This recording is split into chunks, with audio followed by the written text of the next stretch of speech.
వాళ్ళకు కూడా నచ్చి అనుకరించారు అనుకోవచ్చు అధ్యక్ష. కానీ బాధ ఎక్కడ అనిపిస్తుంది అంటే ఇవన్నీ అనుకరిస్తారు, మన బాటలో నడుస్తారు, మన డబ్బులు పన్నుల రూపంలో తీసుకుంటారు, కానీ తిరిగి మాత్రం మనకేమీ రాదు అధ్యక్ష. వస్తారు అధ్యక్ష కేంద్ర మంత్రులు దండయాత్రకు వస్తారు, వచ్చినప్పుడు మాత్రం నిజంగా అధ్యక్ష వాళ్ళ పర్యటనలకైనా ఖర్చులు ఇచ్చినా ఇక్కడ 2-3 ప్రాజెక్టులు పూర్తవుతున్నాయి అధ్యక్ష. గంతమంది వస్తారు వచ్చినప్పుడు మాత్రం. వాస్తవం అధ్యక్ష ఇది. నిజంగా చెప్పాలి అంటే అధ్యక్ష, we are one of the largest contributors to India's economy. ఇంతకుముందు ముఖ్యమంత్రి గారు చెప్పారు 19% ఉన్న దక్షిణాది రాష్ట్రాలు 36% జీడిపి కాంట్రిబ్యూట్ చేస్తున్నాయని. Yes, and I'm proud. Yes, of course we are Indians. ముందుగా భారతీయులం, భారత జాతి నిర్మాణంలో పాలు పంచుకుంటున్న వాళ్ళు, భారతదేశాన్ని సాదుతున్న రాష్ట్రాల్లో ఇవాళ టాప్ 5లో తెలంగాణ ఉండడం మనందరికీ గర్వకారణం అనే మాట నేను విజ్ఞప్తి చేస్తా ఉన్నా అధ్యక్ష. మన జనాభా ఎంత అధ్యక్ష భారతదేశంలో? హార్డ్లీ 2.8%. కానీ మన కాంట్రిబ్యూషన్ ఏంది అధ్యక్ష? 5.1% టు జీడిపి ఆఫ్ ఇండియా. మనందరికీ గర్వకారణం అధ్యక్ష. వీఆర్ ఎ బాక్సర్. 50 కిలోల బాక్సర్ 100 కిలోల కాంట్రిబ్యూషన్ ఇచ్చినట్టు అధ్యక్ష. We are punching double our weight. That is Telangana today. That is how I'm a proud Indian, I'm a proud Telangana it అధ్యక్ష. అధ్యక్ష, నేను మిత్రుల ప్రసంగాలు నేను ఈ సమావేశంలో ఈ సెషన్స్లో నేను మాట్లాడలేదు అధ్యక్ష, మొదటిసారి మాట్లాడుతున్నాను. వింటా ఉన్నా అధ్యక్ష మన వాళ్ళందరి ప్రసంగాలు. మన వాళ్ళందరూ ట్రైనింగ్ ఇచ్చినట్టున్నారు అధ్యక్ష. గత ప్రభుత్వం సార్ నేనేమంటా సార్, పురావస్తు పరిశోధక శాఖ అని ఒకటి ఉంటుంది సార్, ఆర్కియలాజికల్ సర్వే అని. అట్లాగే మన వాళ్ళు కూడా ఏదైనా స్టేట్ ఆర్కియలాజికల్ సొసైటీ ఏమైనా పెట్టినప్పుడు అవుతూనే ఉన్నారు గత ప్రభుత్వం అధ్యక్ష. ఓకే, 10 ఏళ్ళు మేము ప్రభుత్వాన్ని నడిపాం కాబట్టి తప్పకుండా వారు అన్నా వింటున్నాం సార్. నేనేం అంటలేను అధ్యక్ష. గత ప్రభుత్వాలు అని మాట్లాడారు, సరే ఓకే అధ్యక్ష, మాట్లాడండి, విమర్శ చేయొచ్చు, తప్పు కాదు. కానీ గత ప్రభుత్వం అని చెప్పి ఒంటికాల మీద లేసే మీరు ఎందుకు మరి కేంద్రం మీద ఒక్క మాట మాట్లాడలేదు? ఎందుకు కేంద్ర ప్రభుత్వం తెలంగాణలో బడ్జెట్కి అన్యాయం చేసినా ఒక్కరంటే ఒక్కరు మాట్లాడరు? ఇది కూడా చెప్పాలి కదా అధ్యక్ష. వాస్తవం ఏంది అంటే కేంద్ర ప్రభుత్వం బడ్జెట్లో అధ్యక్ష పైన కర్ణాటకలోనేమో అప్పర్ భద్ర అనే ప్రాజెక్టుకు జాతీయ హోదా ఇస్తుంది అధ్యక్ష, కింద పోలవరం ఆంధ్రప్రదేశ్కి, పక్కన మధ్యప్రదేశ్లో కెన్ బెత్వా ప్రాజెక్టు జాతీయ హోదా అధ్యక్ష. వాళ్ళందరికీ ఇచ్చినందుకు మనకేమి ఈర్ష లేదు, అసూయ లేదు, బాధ లేదు, కోపం లేదు. కానీ తెలంగాణకు కూడా ఇవ్వాలి కదా అధ్యక్ష. జాతి నిర్మాణానికి బ్రహ్మాండంగా సహకరిస్తున్నప్పుడు, జాతి నిర్మాణంలో పాలు పంచుకుంటున్నప్పుడు మన కాళేశ్వరానికో పాలమూరు రంగారెడ్డి ఎత్తిపోతల పథకానికో ఒక్క ప్రాజెక్టుకు జాతీయ హోదా ఇవ్వకపోతే నిరసన చెప్పాల్సిన బాధ్యత మన మీద లేదా అధ్యక్ష? హైదరాబాద్కు మనం ఒక ఆర్బిట్రేషన్ సెంటర్ పెట్టుకున్నాం అధ్యక్ష, హైదరాబాద్ ఇంటర్నేషనల్ ఆర్బిట్రేషన్ సెంటర్ అని. అది కూడా చూసి ఓర్వలేదు అధ్యక్ష. మనం పెట్టిన 6 నెలల లోపలనే గుజరాత్లో గిఫ్ట్ సిటీలో వాళ్ళొక పోటీ సంస్థ తెచ్చి నిర్మలా సీతారామన్ గారు బడ్జెట్లో 100 కోట్లు పెట్టి అక్కడ పెట్టారు అధ్యక్ష పోటీ సంస్థ. తెలంగాణ పుట్టుకనే ప్రశ్నించారు అధ్యక్ష. తెలంగాణ పుట్టుకని ప్రశ్నించడమే కాకుండా 6 దశాబ్దాల ఆకాంక్షను అగౌరవపరచడమే కాకుండా వాస్తవాలు చెప్పాలంటే ఒక్కటంటే ఒక్క విభజన హామీని కూడా అమలు చేయలేదు అధ్యక్ష కేంద్రం. అది మాత్రమే కాదు, దారుణమైన మాట, తల్లిని చంపి బిడ్డను బతికిచ్చిండ్రు అనే మాట స్వయంగా ప్రధాని గారు అనవచ్చు అధ్యక్ష. ఇట్లా అవమానాల పరంపర ఒకవైపు. ఇవాళ డిప్యూటీ సీఎం గారు ఖమ్మం నుంచి ఉన్నారు అధ్యక్ష.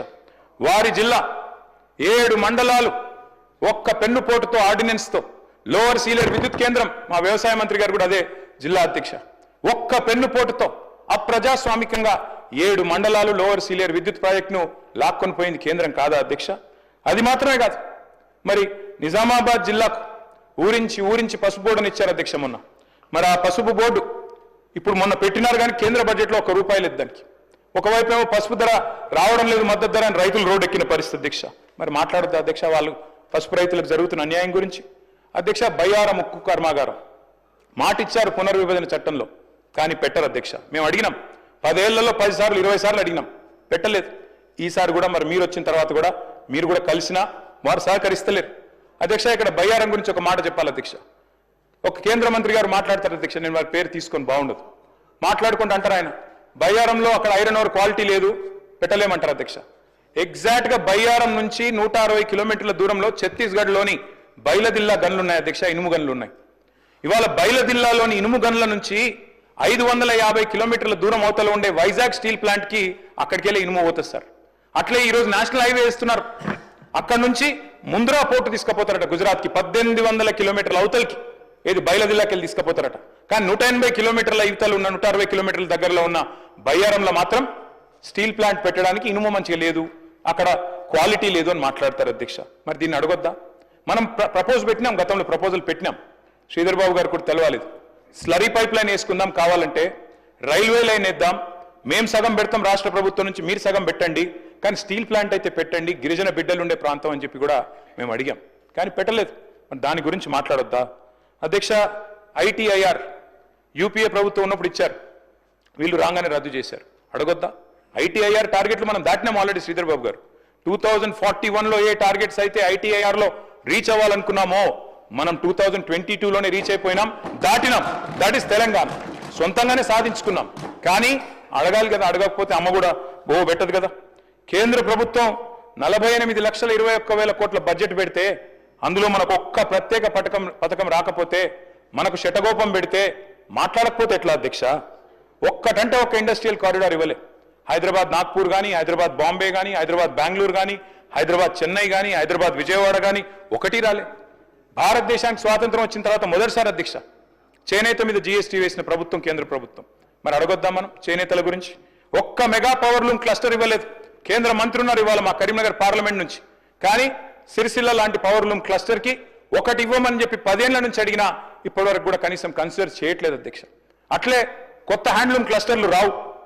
ఇన్స్టిట్యూట్స్ అధ్యక్ష, కొత్త ఎడ్యుకేషన్ ఇన్స్టిట్యూట్స్, మా సబితా గారు విద్యాశాఖ మంత్రిగా ఉన్నప్పుడు ఒక్కసారి కాదు 20 సార్లు పోయాం అధ్యక్ష. ఒక ఐఐఎం ఇవ్వండి, ఇండియన్ ఇన్స్టిట్యూట్ ఆఫ్ మేనేజ్మెంట్, ఒక నేషనల్ ఇన్స్టిట్యూట్ ఆఫ్ డిజైన్ ఆనాడు ఉమ్మడి ఆంధ్రప్రదేశ్లో ఉండేది, అది పోయింది, మాకు ఇవ్వండి అని అడిగినాం. ఐసర్ ఇవ్వమని అడిగాం. అదే మాదిరిగా IIIT ఇవ్వండి, కరీంనగర్లో ఆల్మోస్ట్ అయిపోయిండే, ఇవ్వమని అడిగినాం, కానీ ఒక్కటి కూడా శాంక్షన్ చేయలే. ఉన్నత విద్యా స్థానాలు, ఉన్నత విద్యా కేంద్రాలు కాదు అధ్యక్ష, చివరికి కొత్త జిల్లాలు పెట్టుకుంటే చట్టం ప్రకారం నవోదయ పాఠశాలలు ఇవ్వాలి, అది కూడా ఇయ్యలేదు అధ్యక్ష. ఒక్క మెడికల్ కాలేజ్, భారతదేశంలో 157 మెడికల్ కాలేజీలు మంజూరు చేస్తే తెలంగాణకు మాత్రం ఒక్క మెడికల్ కాలేజ్ కూడా ఇయ్యలేదు. మరి ఇవన్నీ అడగొద్దా అధ్యక్ష? అది మాత్రమే కాదు అధ్యక్ష, ఒక్క సైనిక్ స్కూల్ కూడా ఇప్పటివరకు ఏర్పాటు చేయలేదు అధ్యక్ష. ఒకవైపేమో మరి మన పన్నులు తీసుకుంటారు, ఇంకోవైపేమో వచ్చి మనని ఈ రకంగా అవమానించే పరిస్థితి. మెహర్బానీ చేసినట్టు మళ్ళీ మీదికెళ్ళి వచ్చి హమ్ ఏ దియే ఓ దియే అంటే అడగకపోతే ఎట్లా అధ్యక్ష? అధ్యక్ష, నేను ఒక మాట ఈ కేంద్ర బడ్జెట్ చూసిన తర్వాత ఒకటి అనిపించింది అధ్యక్ష. వైజాగ్ స్టీల్ ప్లాంట్ కోసం, వైజాగ్ స్టీల్ ప్లాంట్ని తిరిగి మరి దాన్ని ఒక ప్రేరణ ఇవ్వడానికి, ఒక ఉద్దీపన ఇవ్వడానికి, ఒక ఫైనాన్షియల్ స్టిమ్యులస్ ఇవ్వడానికి 11,500 కోట్ల రూపాయల ప్యాకేజ్ పెట్టారు అధ్యక్ష. సంతోషం. వైజాగ్ స్టీల్ ప్లాంట్ విషయంలో మాకేం అభ్యంతరం లేదు అధ్యక్ష, వారు మన సోదరులే, తప్పకుండా వారు కూడా బాగుండాలని కోరుకుంటాం. స్టీల్ ప్లాంట్ వాళ్ళు సమ్మె చేస్తున్నప్పుడు కూడా మేము కూడా అడిగినాం, తప్పకుండా వారికి సహకరించని అడిగినాం. విశాఖ ఉక్కును అమ్మొద్దన్నాం, ప్రైవేటైజ్ చేయొద్దన్నాం, కానీ వారికేమో 11,500 కోట్ల ప్యాకేజ్ ఇచ్చారు అధ్యక్ష. సంతోషం, ఇబ్బంది ఏం లేదు. అదే మరి ఆదిలాబాద్లో అమిత్ షా గారు స్వయంగా వచ్చి చెప్పారు అధ్యక్ష. అమిత్ షా గారు ఎన్నికల ప్రచారంలో చెప్పారు, CCIని తిరిగి తెరిపిస్తాం, సిమెంట్ కార్పొరేషన్ ఆఫ్ ఇండియా. మరి దానికి ₹1 పెట్టకపోతే అడగొద్దా అధ్యక్ష? ఆదిలాబాద్లో CCIనేమో తుక్కు కింద అమ్మేస్తారంట, బయ్యారం ఉక్కు మాత్రం ఉక్కు కాదంట. కానీ వైజాగ్లో ఈరోజు వాళ్లకు అక్కడ పార్లమెంట్ సీట్ల మీద ఆధారపడి ఉన్నారు కాబట్టి అక్కడ మాత్రం 11,500 కోట్లు ఇస్తే దాని గురించి మనం మాట్లాడకపోతే మన బడ్జెట్లో తప్పు అవుతుంది కదా అధ్యక్ష. అధ్యక్ష, సింగరేణి స్వయంగా డిప్యూటీ సీఎం గారే చూస్తున్నారు ఇప్పుడు, ఎనర్జీ డిపార్ట్మెంట్.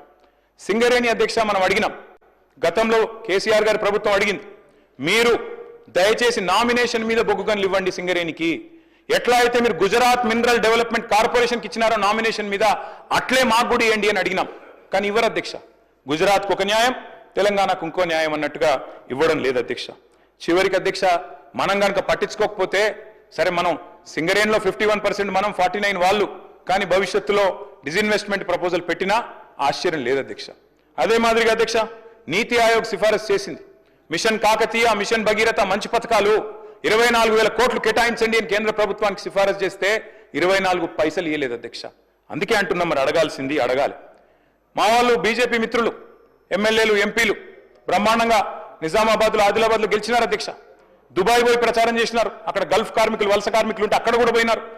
మీకేదో చేస్తామన్నారు, గల్ఫ్ వాళ్ళని చూసుకుంటాం, పెద్దపీట చేస్తాం, బాగా చేస్తామన్నారు అధ్యక్ష. మరి ₹1 పెట్టలేదు కదా అధ్యక్ష గల్ఫ్ కార్మికుల కోసం. మాట్లాడొద్దా? జహీరాబాద్ నిమ్స్కి మొండి చేయి, హైదరాబాద్ మెట్రోకు మొండి చేయి, వెనుకబడిన జిల్లాల నిధుల విషయంలో నిర్లక్ష్యం, విద్యుత్ బకాయిలు ఏవైతే ఆంధ్ర నుంచి రావాలనో వాటి విషయంలో మాట్లాడరు. మరి ఇవన్నీ ఇప్పించాల్సిన బాధ్యత కేంద్రం మీద లేదా? అడగాల్సిన బాధ్యత మన మీద లేదా? 2 మంత్రులు ఉన్నారు అధ్యక్ష కేంద్రంలో మన రాష్ట్రం నుంచి. ఒకరేమో సహాయ మంత్రి, ఇంకొకరేమో అసహాయ మంత్రి. ఇద్దరు కూడా పట్టించుకోరు, మాట్లాడరు అధ్యక్ష. తెలంగాణకు అన్యాయం జరుగుతున్నా వారు మాత్రం నోరు మెదపరు అధ్యక్ష. తెలంగాణలో ఇంత పెద్ద డిఫెన్స్ ఈకోసిస్టమ్ ఉంది, కానీ ఒక్కరంటే ఒక్కరు కేంద్ర మంత్రులు మాట్లాడరు. మన డిఫెన్స్ కారిడారు బుందేల్ఖండ్కి తరలిపోతే ఇక్కడ ఇంత పెద్ద ఈకోసిస్టమ్ ఉండి ఇన్ని వేల కోట్ల ఎక్స్పోర్ట్స్ ఇక్కడి నుంచి అవుతుంటే, తెలంగాణ ఏరోస్పేస్ రంగం, డిఫెన్స్ రంగం జాతీయ స్థాయిలో అవార్డులు సంపాదిస్తుంటే ఈరోజు బుందేల్ఖండ్కి వెళ్ళిపోతుంది అధ్యక్ష, మాట్లాడరు. అదే మాదిరిగా అధ్యక్ష, వ్యవసాయ మోటార్లకు మీటర్లు పెట్టాలని చెప్పి ఆనాడు ఉదయ్ స్కీమ్లో చేరాలని చెప్పి మా మెడ మీద కత్తి పెట్టినా, FRBMలో అడిషనల్గా 0.5% ఇస్తాం,